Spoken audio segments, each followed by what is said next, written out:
यीशु ख्रिस्त में मेरे प्यारे भाई और बहनों, आज हमारे मनन चिंतन का विषय है वचन कैसे कार्य करता है। वचन को कैसे हम अपने जीवन में काम में लें। क्या वास्तविकता में वचन किसी भी जगह जाकर किसी भी चीज के लिए कार्य कर सकता है, किसी भी परिस्थिति में कार्य कर सकता है, और वचन कैसे कार्य करता है। हम बाइबल से आज कुछ दृष्टांत देखेंगे। बहुत सारे लोग आज वचन पर भरोसा नहीं करते, सोचते हैं कि वचन काम करेगा या नहीं करेगा। मैं बीते दिन जयपुर में रिट्रीट की रिकॉर्डिंग करने गया हुआ था मेरे प्यारे भाई और बहनों। मैं रात को वहां से 9:30 बजे निकला तो जयपुर से अजमेर कम से कम 145-150 किलोमीटर के आसपास है।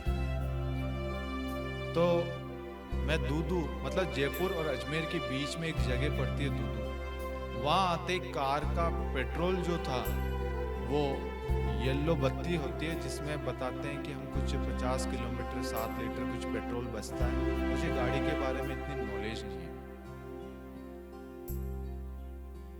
वो दूदू से अजमेर कम से कम 60 किलोमीटर के आसपास कुछ होगा।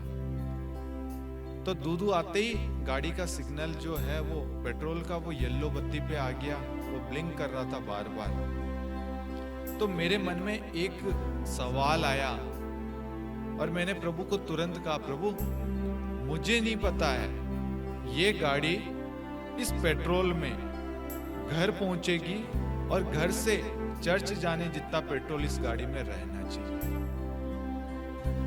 मेरा प्रभु से एक वार्तालाप हो रहा था और मैंने प्रभु को कहा कि मुझे नहीं पता, आप अपने दूतों को आदेश दे और मुझे सुरक्षित मेरे स्थान पर पहुंचाए और मैं उस स्थान से चर्च जा सकूं, चर्च के बाद में पेट्रोल भरा सकूं। धीरे धीरे वो पेट्रोल का जो सुइया है वो धीरे धीरे नीचे आता जा रहा है। मैं आपको ये बताना चाहता हूं भाइयों और बहनों, मैंने प्रभु के वचन को भेज दिया। मैंने कहा प्रभु मुझे नहीं पता है, मेरी नहीं प्रभु आपकी बेइज्जती होगी यहाँ पर अगर ये गाड़ी रास्ते में बंद हो गई तो। अब पता है आपको क्या हुआ, गाड़ी के पेट्रोल का सुइया जो था वो एकदम डाउन हो गया। फिर मैंने सोचा अब तो मुझे पेट्रोल भराना पड़ेगा। मैंने सोचा अब तो मुझे पेट्रोल भराना ही पड़ेगा। आप मानोगे नहीं मेरे प्यारे भाई और बहनों, मैं पेट्रोल भराने की कोशिश कर रहा हूं, पेट्रोल पंप पे जा रहा हूं, लेकिन पेट्रोल नहीं भरा पा रहा हूं क्योंकि पेट्रोल पंप बंद है। रास्ते में एक पेट्रोल पंप आया, 2 आया, 3 आया, हाईवे पे पेट्रोल पंप है। मैं जब अजमेर पहुंचा तो अजमेर सोचा कि अजमेर अपने घर के पास में 2-3 पेट्रोल पंप है, वहां से भराता हूँ। मैंने जैसे टर्न की पेट्रोल पंप बंद, फिर सोचा आगे चलता हूँ, आगे गया बंद, फिर आगे गया फिर बंद। अब मेरे मन में एक सवाल उठा कि यार मैंने तो प्रभु के वचन को भेजा था और प्रभु भी जिद पे आ गया कि तूने मुझसे कहा कि प्रभु आपकी बेइज्जती हो जाएगी अगर रास्ते में गाड़ी का पेट्रोल खत्म हो गया, तो मेरी नहीं प्रभु आपकी बेइज्जती होगी क्योंकि मैंने आपके वचन को भेजा है। क्योंकि प्रभु का वचन कहता है संत मत्ती अध्याय 4 वाक्यांश 1 से 11 कि मैं अपने दूतों को आदेश दूंगा। अब मैंने तो प्रभु का वचन भेज दिया, लेकिन आप मानोगे नहीं मेरे प्यारे भाई और बहनों, प्रभु का वचन प्रभु के मुख से निकलकर मुझे अपने घर पर पहुंचाकर अगले दिन मैं पेट्रोल पंप पहुंचा और पेट्रोल भरे। मतलब प्रभु का वचन प्रभु के मुख से निकलकर प्रभु का उद्देश्य पूरा करे बिना प्रभु के पास में नहीं लौटता। मैंने ये बीते दिन ये वचन ईसाया का ग्रंथ अध्याय 55 वाक्यांश 10 और 11 ये वचन मैंने अपनी आंखों के सामने देखा है पूरा होते हुए। इसलिए आज मैं इस विषय पर मनन चिंतन करना चाहता हूं। और प्रभु ने कहा कि वचन कैसे कार्य करता है। लोग क्या करते हैं, वचन को बोलते हैं, पढ़ते हैं, लेकिन वचन पर संदेह करते हैं कि वचन पूरा होगा या नहीं। हमारा जो भरोसा वचन पर कम रहता है, जो विपरीत परिस्थिति होती है, जो दुख की घड़ी होती है, जो भी प्रॉब्लम होती है, उस प्रॉब्लम पर हमारा ध्यान रहता है होगा या नहीं, क्योंकि हमारे अंदर संदेह है, विश्वास की कमी है। लेकिन मेरे प्यारे भाइयों और बहनों, प्रभु का वचन प्रभु का उद्देश्य पूरा करे बिना प्रभु के पास में नहीं लौटेगा। हम आज ये वचन में देखेंगे। सर्वप्रथम वचन क्या है, हम देखेंगे वचन कैसे कार्य करता है। सर्वप्रथम संत योहन का सुसमाचार अध्याय 1 वाक्यांश 1 में हम पढ़ते हैं, आदि में शब्द था, शब्द ईश्वर के साथ था और शब्द ईश्वर था। वह आदि में ईश्वर के साथ था और उसके द्वारा सब कुछ उत्पन्न हुआ और उसके बिना कुछ भी उत्पन्न नहीं हुआ। मैं एक बार फिर वचन को दोहराऊंगा। आदि में शब्द था, शब्द ईश्वर के साथ था और शब्द ईश्वर था। वह आदि में ईश्वर के साथ था, उसके द्वारा सब कुछ उत्पन्न हुआ और उसके बिना कुछ भी उत्पन्न नहीं हुआ। आज इस संसार में हम जो कुछ भी देखते हैं मेरे प्यारे भाइयों और बहनों, सब कुछ की उत्पत्ति प्रभु ने की है। प्रभु ने हर एक चीज को बहुत प्रेम से बनाया है। नर और नारी की सृष्टि, इस संसार की, आकाश की, धरती, सूरज, चांद, समुंदर, पहाड़, हर एक चीज ईश्वर ने बनाया है। हम उत्पत्ति ग्रंथ अध्याय 1 में हम पढ़ते हैं, प्रारंभ में ईश्वर ने स्वर्ग और पृथ्वी की सृष्टि की। पृथ्वी उजाड़ और सुनसान थी, अर्थात गर्त पर अंधकार छाया हुआ था और ईश्वर का आत्मा सागर पर विचरता था। ईश्वर ने कहा, प्रकाश हो जाए, और प्रकाश हो गया। ईश्वर को प्रकाश अच्छा लगा और उसने प्रकाश और अंधकार को अलग कर दिया। ईश्वर ने प्रकाश का नाम दिन रखा और अंधकार का नाम रात। संध्या हुई और फिर भोर हुआ, ये पहला दिन था। ईश्वर ने कहा, पानी के बीच एक छत बन जाए, तो पानी को पानी से अलग कर दे, और ऐसा ही हुआ। ईश्वर ने एक छत बनाई और नीचे का पानी और ऊपर का पानी अलग कर दिया। ईश्वर ने छत का नाम आकाश रखा। संध्या हुई और फिर भोर हुआ, यह दूसरा दिन था। ईश्वर ने कहा, आकाश के नीचे का पानी एक ही जगह इकट्ठा हो जाए और थल दिखाई पड़े, और ऐसा ही हुआ। ईश्वर ने थल का नाम पृथ्वी रखा और जल समूह का नाम समुद्र, और ये ईश्वर को अच्छा लगा।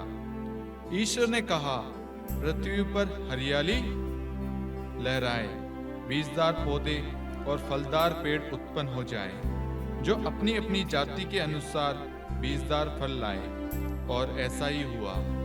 पृथ्वी पर हरियाली उगने लगी, अपनी अपनी जाति के अनुसार बीज पैदा करने वाले पौधे और बीजदार फल देने वाले पेड़, और ये ईश्वर को अच्छा लगा। संध्या हुई और फिर भोर हुआ, यह तीसरा दिन था। ईश्वर ने कहा, दिन और रात को अलग कर देने के लिए आकाश में नक्षत्र हो, उनके सहारे पर्व निर्धारित किए जाएं, और दिनों तथा वर्षों की गिनती हो। वे पृथ्वी को प्रकाश देने के लिए आकाश में जगमगाते रहे, और ऐसा ही हुआ। ईश्वर ने 2 प्रधान नक्षत्र बनाए, दिन के लिए एक बड़ा और रात के लिए एक छोटा, 7-7 तारे भी। ईश्वर ने उनको आकाश में रख दिया, जिससे वे पृथ्वी को प्रकाश दे, दिन और रात का नियंत्रण करे, और प्रकाश तथा अंधकार को अलग कर दे, और ये ईश्वर को अच्छा लगा। संध्या हुई और फिर भोर हुआ, ये चौथा दिन था। ईश्वर ने कहा, पानी जीव जंतुओं से भर जाए और आकाश के नीचे पृथ्वी के पक्षी उड़ने लगे। ईश्वर ने मकर और नाना प्रकार के जीव जंतुओं की सृष्टि की जो पानी में भरे हुए हैं, और उसने नाना प्रकार के पक्षियों की भी सृष्टि की, और ये ईश्वर को अच्छा लगा। ईश्वर ने उन्हें यह आशीर्वाद दिया, फलो फूलो, समुद्र के पानी में भर जाओ और पृथ्वी पर पक्षियों की संख्या बढ़ती जाए। संध्या हुई और फिर भोर हुआ, ये पांचवा दिन था। ईश्वर ने कहा, पृथ्वी नाना प्रकार के घरेलू, जमीन पर रेंगने वाले और जंगली जीव जंतुओं को पैदा करे, और ऐसा ही हुआ।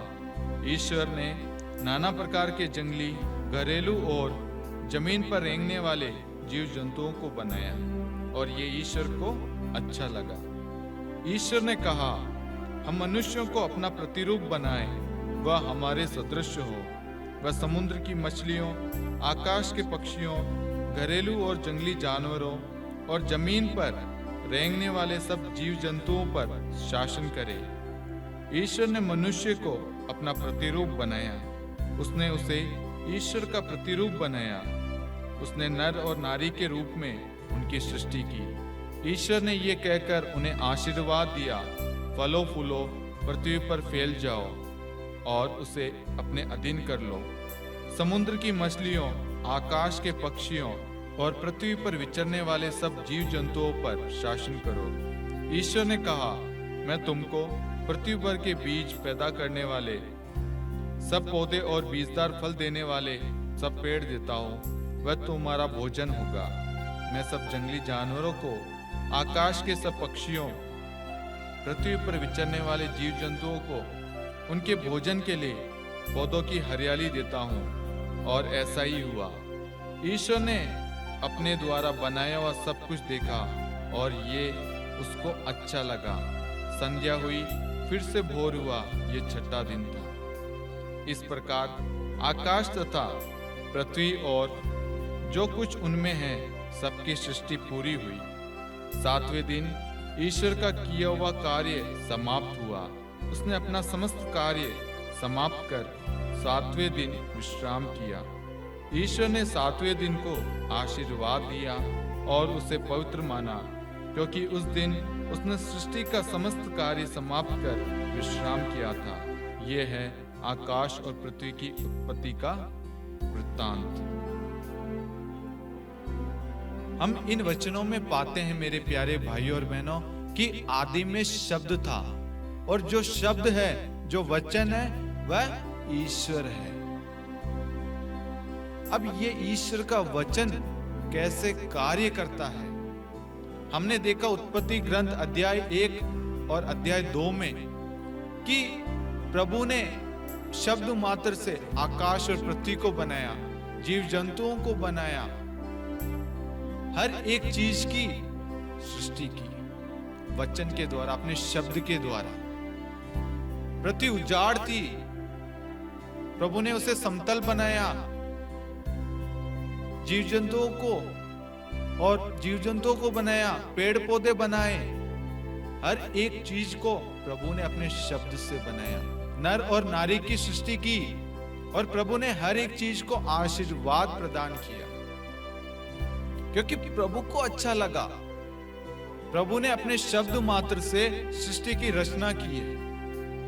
अब प्रभु का वचन जो प्रभु ने हमें दिया है, पवित्र वचन, पवित्र बाइबल, जब हम दुख में होते हैं, बीमारी में होते हैं, परेशानी में होते हैं, तब हम प्रभु के जो वचन का यूज करते हैं, प्रयोग करते हैं, वह हमारा शब्द नहीं है, वह ईश्वर का जीवंत वचन है। वह ईश्वर का शब्द है जो आदि में शब्द था, जो आदि से, हमारी सृष्टि से पहले ही शब्द था। जब हमारी सृष्टि प्रभु ने की, उससे पहले से वचन कार्य कर रहा है। इसलिए मेरे प्यारे भाइयों और बहनों, सबसे पहले आपको ये समझना है कि प्रभु का वचन हर एक चीज को कर सकता है। प्रभु ने जो शब्द कहे आकाश सृष्टि बन जाए तो बन जाए, जीव जंतु, समुद्र, हरियाली हो जाए, हर एक चीज हो जाए। प्रभु ने शब्द कहे और शब्द जाकर पूरा हो चुका है। उत्पत्ति ग्रंथ अध्याय 1 और अध्याय 2 हम पढ़े, उसमें सब कुछ लिखा है। प्रभु ने शब्द मात्र से सब कुछ बनाया है। आज वही शब्द, वही वचन प्रभु ने हमें दिया है ताकि हम अपने जीवन में उन वचनों का सदुपयोग कर सके। हम नए विधान के अंदर देखते हैं लाजरस के बारे में कि लाजरस 4 दिनों से कब्र में पड़ा हुआ था, उसमें बदबू आ रही है, उसका शरीर गल रहा था। हम चतपति के नौकर के बारे में देखते हैं, वह बीमार पड़ा हुआ है, मरने को हो गया है। हम रक्तस्राव से पीड़ित जो महिला 12 साल से पीड़ित है, उस महिला को देखते हैं। यहां पर हम क्या देखते हैं? प्रभु का शब्द जाकर चंगाई प्रदान करता है। कैसे शब्द कार्य करता है मैं आपको बताता हूं। सर्वप्रथम आप एक नोटबुक लीजिए, मैं आपको 3 वचन बताता हूं। ये 3 वचन आपके जीवन को बदल देगा, आपकी हर एक परिस्थिति को बदल देगा, आपके विश्वास को बढ़ाएगा। आपके घर में अशांति नहीं आएगी, आपके घर में लड़ाई झगड़े नहीं होंगे, आपके बच्चे अच्छे से पढ़ेंगे, आपके बच्चे उन्नति करेंगे, आपके जीवन में शैतान प्रवेश नहीं कर पाएगा। आप इन 3 वचनों को अपने घर में लिखकर रखें। पहला वचन यशायाह का ग्रंथ अध्याय 55 वाक्यांश 10 और 11। दूसरा वचन है संत मार्कुस अध्याय 13 वाक्यांश 31। तीसरा वचन है स्तोत्र ग्रंथ अध्याय 107 वाक्यांश 20।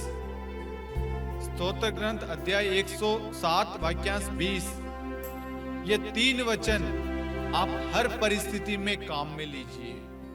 और इन 3 वचन के साथ में वचन मैं आपको देता हूं। निर्गमन ग्रंथ अध्याय 15 वाक्यांश 26। मैं वह प्रभु हूं जो तुम्हें स्वस्थ करता है। ये 4 वचन है। इन 4 वचन को आप लिख के रखिए। हमारा ईश्वर कौन है? जो हमें चंगाई प्रदान करता है। हमारा ईश्वर कौन है? जो हमें प्रेम देता है। हमारा ईश्वर कौन है? जो हमें पापों से मुक्त करता है, बंधनों से छुटकारा देता है, जो हमारा मार्गदर्शन करता है, जो हमें राह दिखाता है, जो हमें बुराई से बचाता है, वासना व्यभिचार से हमें दूर रखता है, जो हमारी उन्नति करता है। निर्गमन ग्रंथ अध्याय 15 वाक्यांश 26, स्तोत्र ग्रंथ अध्याय 107 वाक्यांश 20, यशायाह का ग्रंथ अध्याय 55 वाक्यांश 10 और 11, संत मार्कुस अध्याय 13 वाक्यांश 31। चारों वचन पर आज हम मनन चिंतन करेंगे। ये वचन कैसे कार्य करता है। हम सबसे पहले स्तोत्र ग्रंथ अध्याय 107 वाक्यांश 20 को देखेंगे। वचन क्या कहता है? उसने अपनी वाणी भेजकर उन्हें स्वास्थ्य लाभ प्रदान किया।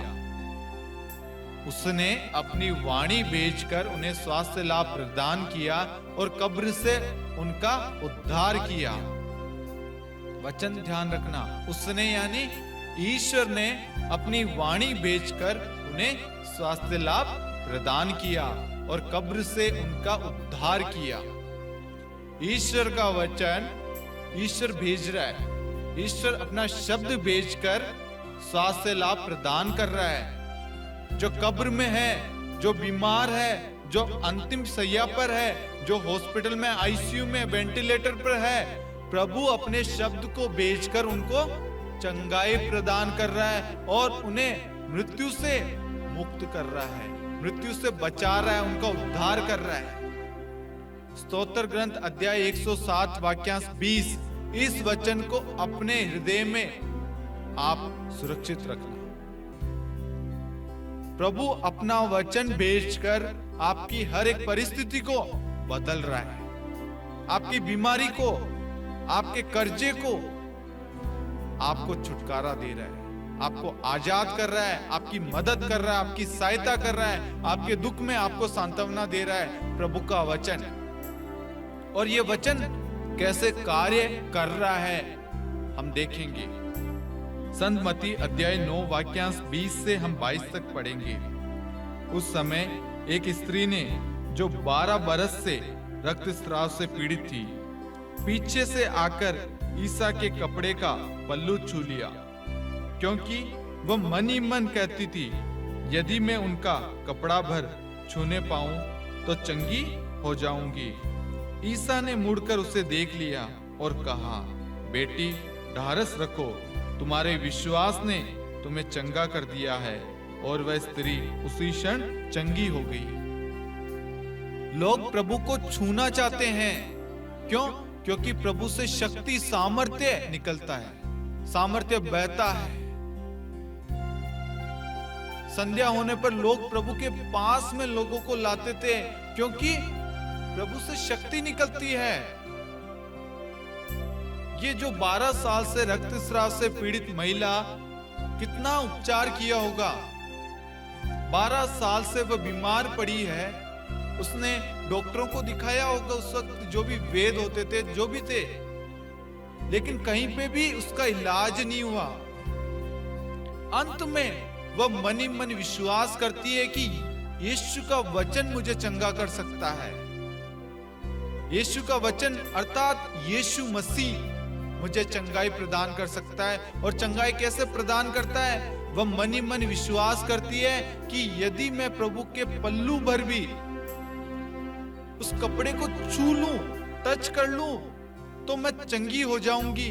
प्रभु कहता है, तुम्हारे विश्वास ने तुम्हें चंगा कर दिया है। और वह उसी क्षण चंगी हो गई है। जैसे ही आप प्रभु के वचन को बोलेंगे, विश्वास करेंगे, प्रभु का वचन तुरंत कार्य कर रहा है। और वह कार्य कर रहा नहीं है, वह तुरंत कार्य कर चुका है। यहाँ पे हम देखते हैं, वह मन ही मन विश्वास करती है और प्रभु को छूती है विश्वास के साथ, और तुरंत प्रभु कहता है, तुम्हारे विश्वास ने तुम्हें चंगा कर दिया है। और वह उसी क्षण चंगी हो गई। प्रभु का वचन यहाँ कार्य कर रहा है। आगे हम देखते हैं लाजरस के बारे में। संत योहन अध्याय 11 वाक्यांश 1 से, बेथानिया का निवासी लाजरस नामक व्यक्ति बीमार पड़ गया। बेथानिया मरियम और उसकी बहन मार्था का गांव था। यह वही मरियम थी जिसने इत्र से प्रभु का विलेपन किया और अपने केशों से उनके चरण पोंछे। उसका भाई लाजरस बीमार था, इसलिए बहनों ने ईसा को कहला भेजा, प्रभु देखिए, जिसे आप प्यार करते हैं वह बीमार है। ईसा ने यह सुनकर कहा, यह बीमारी मृत्यु के लिए नहीं, बल्कि ईश्वर की महिमा के लिए आई है। इसके द्वारा ईश्वर का पुत्र महिमान्वित होगा। प्रभु क्या कहता है? ये बीमारी मृत्यु के लिए नहीं है, बल्कि ईश्वर की महिमा के लिए आई है। प्रभु बेथानिया में नहीं है, प्रभु को कहलावा भेजा है, मतलब संदेश भेजा है। प्रभु कहीं और है। आगे हम देखते हैं अध्याय 11 वाक्य 17 में हम देखते हैं प्रभु बेथानिया पहुंचते हैं। वहां पहुंचने पर ईसा को पता चला कि लाजरस 4 दिनों से कब्र में है। बेथानिया यरूशलेम से 2 मील से भी कम दूर था, इसलिए भाई की मृत्यु पर संवेदना प्रकट करने के लिए बहुत से यहूदी मर्ता और मरियम से मिलने आए थे। जो ही मर्ता ने ये सुना कि ईसा आ रहे हैं, वह उनसे मिलने गई। मरियम घर में ही बैठी रही।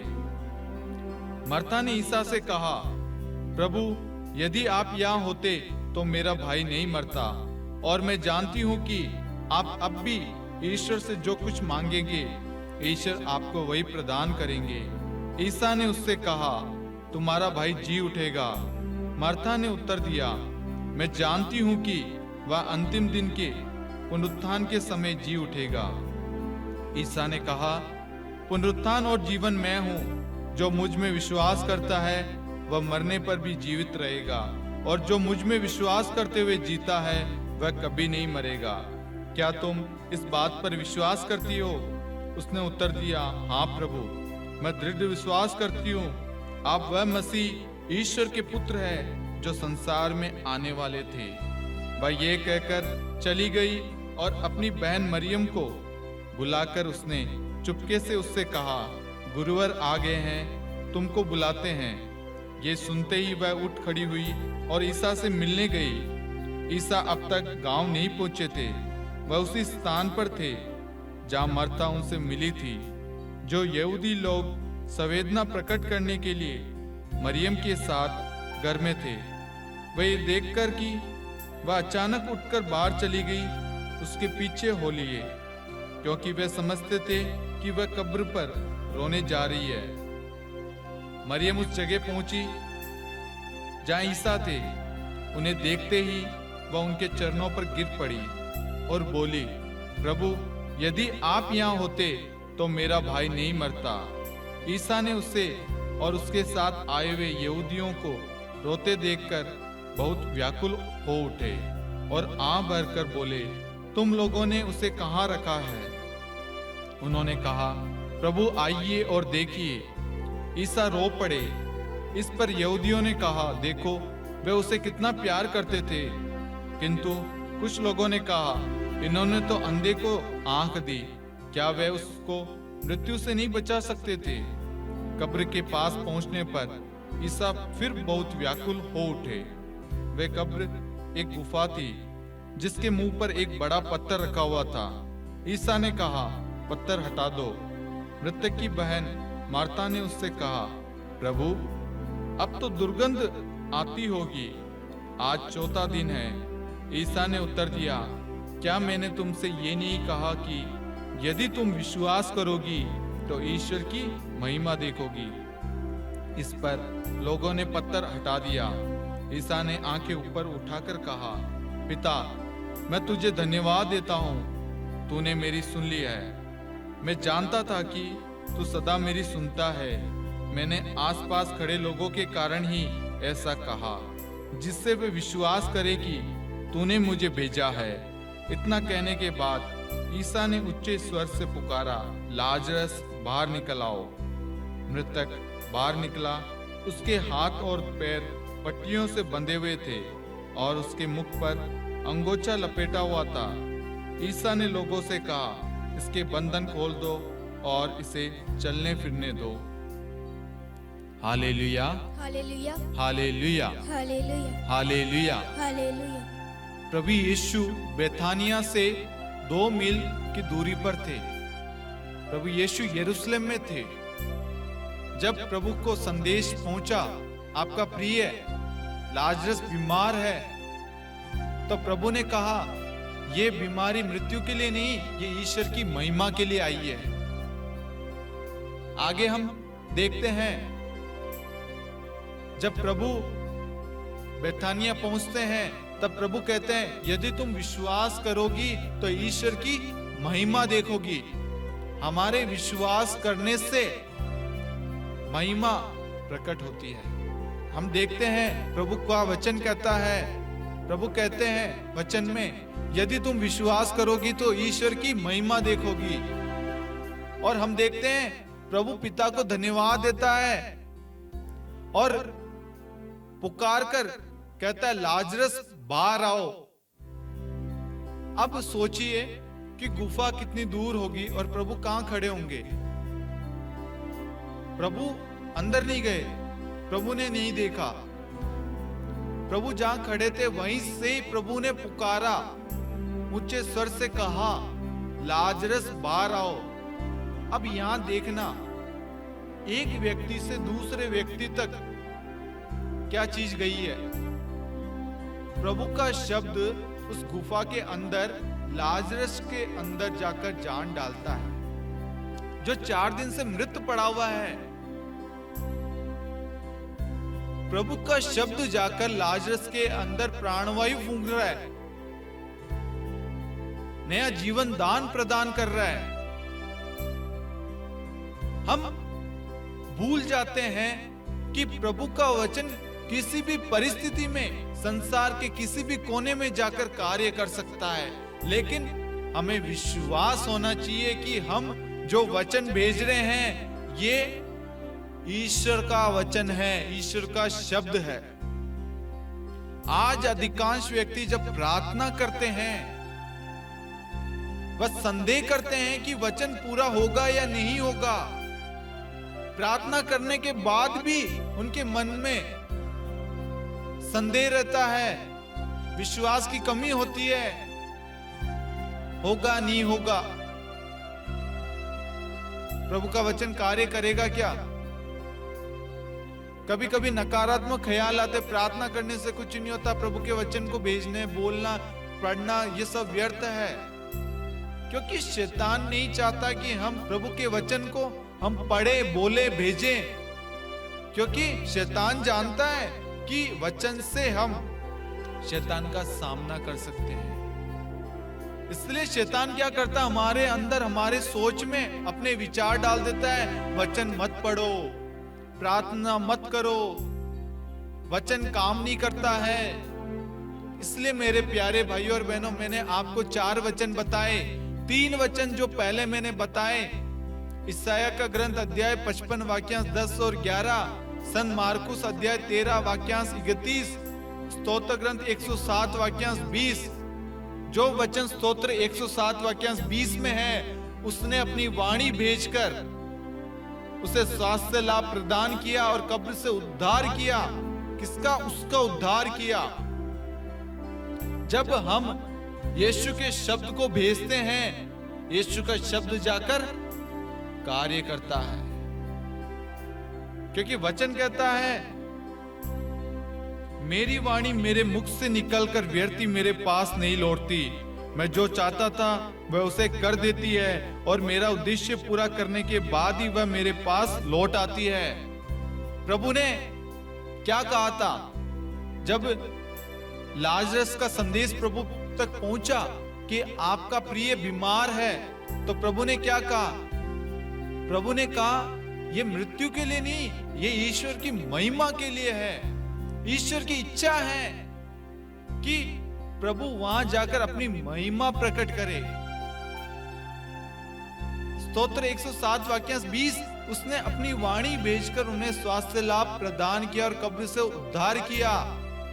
प्रभु अपने शब्द को भेजकर उसे स्वास्थ्य लाभ प्रदान करता है। हम ऐसे ही शतपति के नौकर के बारे में देखते हैं। शतपति प्रभु के पास में आता है और कहता है, प्रभु मेरा नौकर घर में पड़ा हुआ है, उससे लकवा हो गया है, वह घोर पीड़ा सह रहा है। ईसा ने उससे कहा, मैं आकर उसे चंगा कर दूंगा। शतपति ने उत्तर दिया, प्रभु मैं इस योग्य नहीं हूं कि आप मेरे यहाँ आए, आप एक ही शब्द कह दीजिए और मेरा नौकर चंगा हो जाएगा। आगे प्रभु वचन में कहते हैं, अध्याय 8 वाक्यांश 10 में, मैं तुम लोगों से ये कहता हूं, इज़राइल में भी मैंने किसी में इतना दृढ़ विश्वास नहीं पाया। वचन 13 में प्रभु कहते हैं, शतपति से ईसा ने कहा, जाइए, आपने जैसा विश्वास किया वैसा ही हो जाए, और उस घड़ी उसका नौकर चंगा हो गया।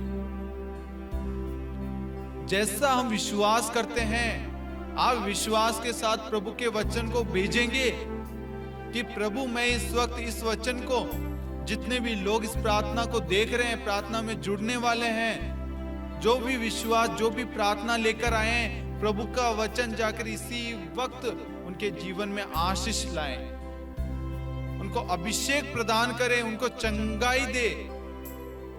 प्रभु का वचन तुरंत जाता है और तुरंत कार्य करता है। बस हमें विश्वास के साथ में प्रार्थना करने की जरूरत है। शतपति को विश्वास था कि ये प्रभु ही कर सकता है, इसलिए वह कहता है, प्रभु मैं इस योग्य नहीं हूं कि आप मेरे यहाँ आए, किंतु एक शब्द कह दीजिए, क्योंकि वह जानता है कि प्रभु के शब्द में सामर्थ्य, शक्ति, बल है। प्रभु यहीं से मेरे नौकर को चंगा कर देंगे। और उसके विश्वास को देखिए, उसने जो विश्वास किया वैसा ही हुआ। जिस समय प्रभु ने शब्द बोले, उसी समय उसका नौकर चंगा हो गया। और आज हम क्या कर रहे हैं मेरे प्यारे भाई और बहनों? आज प्रभु के पवित्र वचन को हम महत्व नहीं दे रहे, प्रभु के वचन को काम में नहीं ले रहे, प्रार्थना में नहीं ले रहे, वचन को सामान्य समझने लग गए हैं। हम भूल चुके हैं कि इस वचन पर हमारा जीवन निर्भर करता है। ईश्वर ने हमारे अंदर प्राणवायु फूकी है, सब कुछ की सृष्टि ईश्वर ने की है और हम ये सत्य जानते हैं। संत योहन अध्याय 8 वाक्यांश 32 कहता है, तुम सत्य को पहचानोगे और सत्य तुम्हें स्वतंत्र कर देगा। जब तुम सत्य को पहचान जाओगे और सत्य तुम्हें स्वतंत्र कर देगा। हाँ, हम सत्य को जानते हैं कि सत्य यीशु है, यीशु हमारा ईश्वर है, यीशु हमारा प्रभु है, यीशु ही हमें चंगाई प्रदान कर सकता है। जो वचन हम बोल रहे हैं ये हमारे शब्द नहीं, ये ईश्वर का पवित्र शक्तिशाली सामर्थ्यशाली शब्द है। ये शब्द तुरंत कार्य करता है और आज हम इस शब्द को मामूली शब्द मानने लग गए हैं। प्रार्थना करने से हम डरने लग गए हैं, परिस्थिति का सामना करने से डरने लग गए हैं, प्रॉब्लम्स को बड़ा मानने लग गए हैं, क्योंकि हम सोचते हैं प्रभु का वचन कार्य नहीं कर सकता, क्योंकि हम पवित्र वचन को पढ़ते नहीं है, बाइबल को खोल के देखते नहीं है। और जब हम पवित्र वचन को खोलते नहीं है, वचन को पढ़ते नहीं है, तो हमारा विश्वास कैसे बढ़ेगा? इसलिए आज हम टूट जाते हैं, बिखर जाते हैं, कमजोर हो जाते हैं, परिस्थिति का सामना नहीं कर सकते, प्रार्थना नहीं करते, हमारे घर में शांति नहीं है, बीमारियों ने हमें दबोच रखा है, क्योंकि हम वचन पढ़ते नहीं है। जब आप वचन को पढ़ेंगे आप सत्य को जानेंगे और सत्य आपको स्वतंत्र करेगा। और आज हमने उस सत्य को एक कोने में रख दिया है, उस पर मिट्टी लग रही होगी पवित्र वचन पर, और हम सोचते हैं हम अपनी बुद्धि पर निर्भर हो गए हैं कि मैं जो डिसीजन लूंगा, मैं जो कर रहा हूं वही सही है। प्रभु का वचन कहता है सुक्ति ग्रंथ अध्याय 3 वाक्यांश 5 में, तुम सारे हृदय से प्रभु का भरोसा करो, तुम सारे हृदय से प्रभु का भरोसा करो, अपनी बुद्धि पर निर्भर मत रहो, प्रभु पर भरोसा करो। हम जब वचन को खोलेंगे, वचन को पढ़ेंगे, तब हमें समझ में आएगी कि सत्य क्या है और वचन कैसे कार्य करता है और वचन में सच में सामर्थ्य शक्ति है। प्रभु का वचन कहता है संत मार्कुस अध्याय 13 वाक्यांश 31, आकाश और पृथ्वी टल जाए तो टल जाए, परंतु मेरे शब्द नहीं टल सकते। प्रभु का वचन कहता है मेरी वाणी अग्नि जैसी है, वह उस हथौड़ी की तरह है जो चट्टान को टुकड़े टुकड़े कर देता है। प्रभु के वचन के लिए कुछ भी नामुमकिन नहीं है, कुछ भी असंभव नहीं है। ऐसी कोई परिस्थिति नहीं है, ऐसी कोई प्रॉब्लम नहीं है, ऐसी कोई बीमारी नहीं है जिसे यीशु का शब्द ठीक नहीं कर सकता। ऐसा कोई भी कार्य नहीं है जिसे यीशु का वचन पूरा नहीं कर सकता। ऐसी कोई विपदा, ऐसी कोई बीमारी, ऐसी कोई चिंता, बीमारी, ऐसी कुछ भी नहीं है जिसे यीशु का वचन ठीक नहीं कर सकता। हम ठीक इसलिए नहीं हो पाते क्योंकि हम वचन को खोल के पढ़ते नहीं है। हमारे अंदर संदेह भरा हुआ है, अंधविश्वास है, विश्वास की कमी है।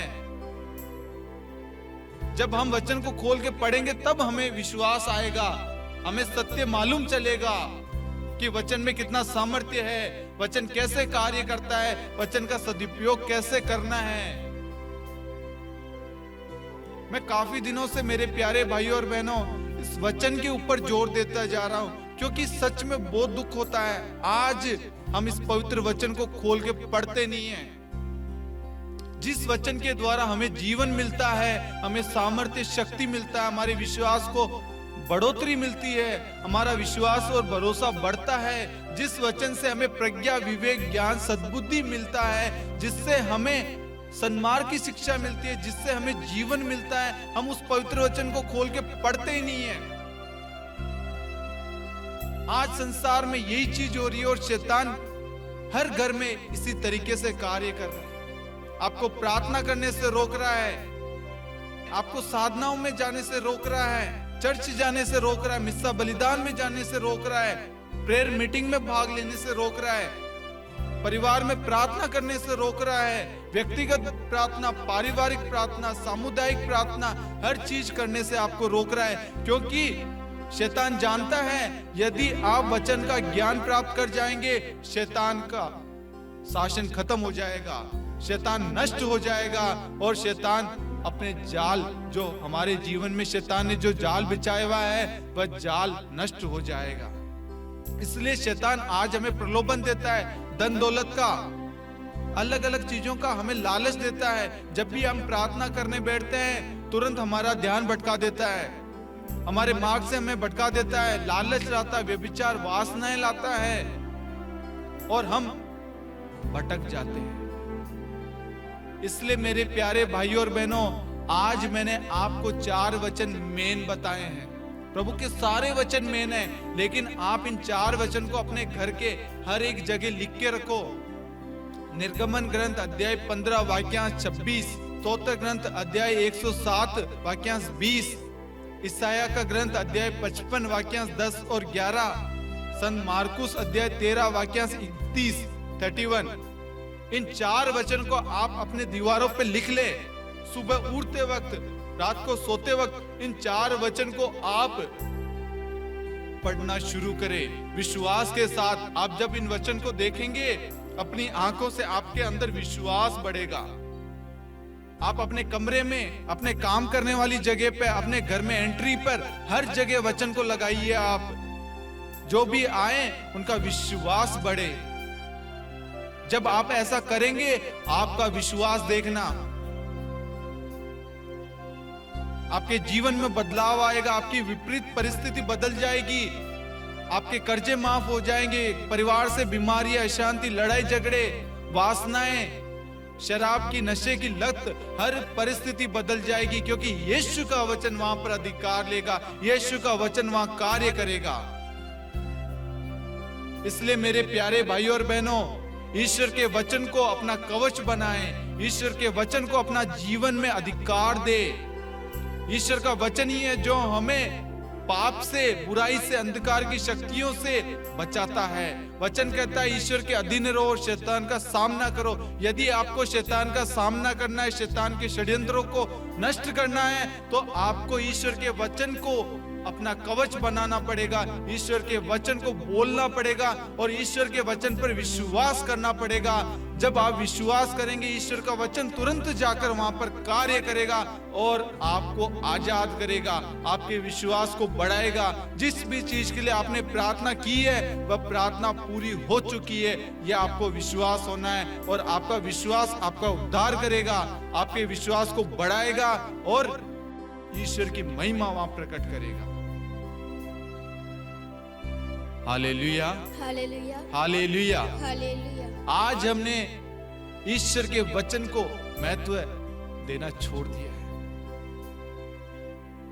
अन्य चीजों को महत्व दे रहे हैं। इसलिए ईश्वर आज हमें हमारी आंखों को, हमारे बंद पड़े हृदय को, हमारी आंखों को, सबको खोल रहा है, हमारे अंधविश्वास को दूर कर रहा है, हमारी कमजोरियों को दूर कर रहा है। मैं आपको कहता हूं, आप ईश्वर के वचन पर विश्वास कीजिए, आपकी हर एक कमजोरी दूर हो जाएगी। आप ईश्वर के वचन पर विश्वास कीजिए, आपकी हर एक बीमारी तुरंत इसी वक्त दूर हो जाएगी। आप ईसा को, यीशु मसीह, ईश्वर के रूप में देखिए, वह हमारा ईश्वर है। अपनी आंखों के सामने सदा मैं प्रभु को रखता हूं, वह मेरे दाहिने विद्यमान है। स्तोत्र 16:8। आप अपने सामने अपने ईश्वर को रखिए। मेरा ईश्वर चंगाई दाता है, मेरा ईश्वर मुझसे प्रेम करता है। आज अधिक से अधिक लोग क्या करते हैं, डिप्रेशन का शिकार हो रहे हैं। बॉयफ्रेंड गर्लफ्रेंड एक दूसरे से, रिश्ते से अलग हो गए, अपने जीवन को नष्ट करना चाहते हैं। अरे आपको जिसने प्रेम किया उससे कई गुना प्रेम आपका ईश्वर करता है। ईश्वर कहता है चाहे माँ अपने बच्चे को भूल जाए, दूध पिलाने वाली माँ, सगी माँ अपने बच्चे को भूल जाए, लेकिन मैं तुम्हें कभी नहीं भूलूंगा। चाहे पहाड़ टल जाए, पहाड़ियां डावाडोल हो जाए, किंतु तेरे प्रति मेरा प्रेम नहीं टलेगा। वह महान दयालु करुणा में प्रेमी ईश्वर हमसे इतना प्रेम करता है। वह पिता जिसने हमारी खातिर अपने इकलौते पुत्र को अर्पित कर दिया ताकि हम सब मुक्ति पा सके, हम सब आजाद हो जाए, हम सब खुश रह सके। वह हमारी खुशी के लिए अपने इकलौते पुत्र को अर्पित कर दिया, बलिदान कर दिया। आज हम उस ईश्वर के, उस पिता के प्रेम को समझ नहीं पा रहे और हम संसार के प्रेम के लिए दर दर की ठोकरें खा रहे हैं। जिस प्रेम की उत्पत्ति ईश्वर ने की है, जो प्रेम ईश्वर से प्राप्त होता है, ईश्वर से सामर्थ्य, शक्ति, बल मिलता है, हमें उस ईश्वर के पास में जाना है। और वह ईश्वर है यीशु मसीह। वह हमारा सच्चा जिंदा खुदा है। आज से, इसी वक्त से यीशु में विश्वास कीजिए, यीशु के वचन में विश्वास कीजिए। हमारे जीवन में हर परिस्थिति में यीशु के वचन को काम में लीजिए। यीशु का वचन हर परिस्थिति को बदल देगा। आज अनेक लोग जो सुन रहे हैं, उनमें अनेक लोगों के विश्वास को प्रभु इसी वक्त बढ़ा चुका है। प्रभु के वचन के प्रति उनकी भूख प्यास बढ़ा दी है प्रभु ने।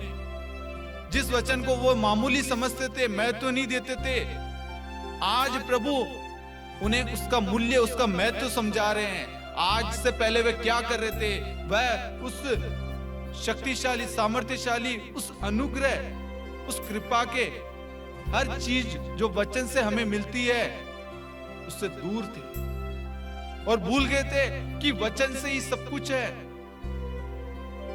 यदि आप में विवेक की कमी है, बुद्धि की कमी है, मार्गदर्शन की कमी है, कोई प्रॉब्लम है, आप वचन बोलिए, वचन पर विश्वास कीजिए। वचन आपसे बात करेगा क्योंकि वचन यीशु है। प्रभु का वचन कहता है मत्ती 7:7, मांगो और तुम्हें दिया जाएगा, ढूंढो तुम पाओगे, खटखटाओ तुम्हारे लिए खोला जाएगा। आप में जिस चीज की कमी है प्रभु से मांगो, और जो मांगते हो विश्वास करो वह तुम्हें मिल गया है। संत मत्ती अध्याय 21 वाक्यांश 22 कहता है, जो कुछ तुम विश्वास के साथ मांगोगे वह तुम्हें मिल जाएगा। आज आप जो भी प्रार्थना मनोरथ लेके आए हैं, आप यदि विश्वास के साथ आए हैं, आपके मांगने से पहले वह आपको मिल चुका है। आमीन।